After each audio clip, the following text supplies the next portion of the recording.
ಭಾರೀ ಘಟನೆ ನಡೆದಿದೆ. ಪ್ರಕೃತಿಯ ಮಡಿಲಿನಲ್ಲಿ ಬೆಂಕಿಯ ಕೆನ್ನಾಲಿಗೆ ಕಾಣಿಸಿಕೊಂಡಿದೆ. ಅರಣ್ಯ ಸಂಪತ್ತಿಗೂ ಕೂಡ ಭಾರೀ ಹಾನಿ ಉಂಟು ಮಾಡಿದೆ. ಕೋಲಾರ ಹೊರವಲಯದಲ್ಲಿರುವ ಪ್ರಸಿದ್ಧ ಅಂತರಗಂಗೆ ಬೆಟ್ಟ ಪ್ರದೇಶದಲ್ಲಿ ಕಿಡಿಗೇಡಿಗಳು ಬೆಂಕಿ ಹಚ್ಚಿರುವ ಘಟನೆ ಇದೀಗ ಪರಿಸರ ಪ್ರೇಮಿಗಳಲ್ಲಿ ಆಕ್ರೋಶ ಮೂಡಿಸಿದೆ. ಅಂತರಗಂಗೆ ಅರಣ್ಯ ಪ್ರದೇಶದ ಹಲವು ಭಾಗಗಳಲ್ಲಿ ಬೆಂಕಿ ವ್ಯಾಪಿಸಿದ್ದು, ಹಸಿರು ವನ ವ್ಯವಸ್ಥೆ ಕ್ಷಣಾರ್ಧದಲ್ಲಿ ಕೆಂಪು ಕೆನ್ನಾಲಿಗೆಗೆ ಆಹುತಿಯಾಗಿದೆ. ಗಿಡಮರಗಳು, ಪೊದೆಗಳು, ಸಸ್ಯ ಸಂಪತ್ತು ಎಲ್ಲವೂ ಬೆಂಕಿಯ ಕೋಪಕ್ಕೆ ತುತ್ತಾಗಿವೆ.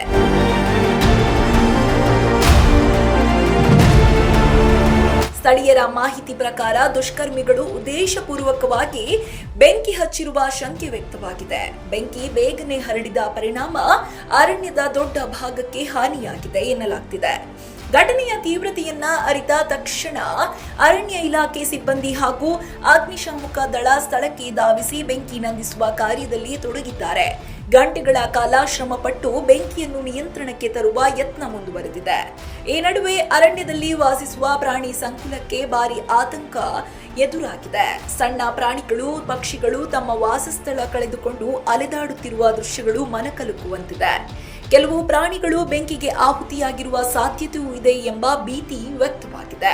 ಪ್ರಕೃತಿಯ ಅಮೂಲ್ಯ ಸಂಪತ್ತಾದ ಈ ಅರಣ್ಯ ಪ್ರದೇಶದಲ್ಲಿ ಇಂತಹ ಘಟನೆಗಳು ಮರುಕಳಿಸುತ್ತಿರುವುದು ಕಳವಳಕಾರಿ ಸಂಗತಿ.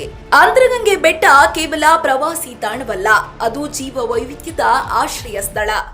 ಇನ್ನು ಈ ಘಟನೆ ನಂತರ ಕಿಡಿಗೇಡಿಗಳ ವಿರುದ್ಧ ಕಠಿಣ ಕ್ರಮ ಕೈಗೊಳ್ಳಬೇಕು ಎಂಬ ಒತ್ತಾಯ ಕೇಳಿಬರುತ್ತಿದೆ. ಅರಣ್ಯ ಸಂರಕ್ಷಣೆಗೆ ಹೆಚ್ಚಿನ ನಿಗಾ ವಹಿಸುವ ಅಗತ್ಯತೆಯೂ ಎದುರಾಗಿದೆ. ಪ್ರಶ್ನೆ ಒಂದೇ, ಪ್ರಕೃತಿಯ ರಕ್ಷಣೆಯ ಹೊಣೆ ಯಾರದು? ಅರಣ್ಯಗಳನ್ನು ಉಳಿಸಬೇಕಾದ ಸಮಯ ಈಗಾಗಲೇ ಬಂದಿದೆ. ಇಲ್ಲದಿದ್ದರೆ ನಾಳೆ ಉಳಿಯುವುದು ಬೂದಿ ಮಾತ್ರ.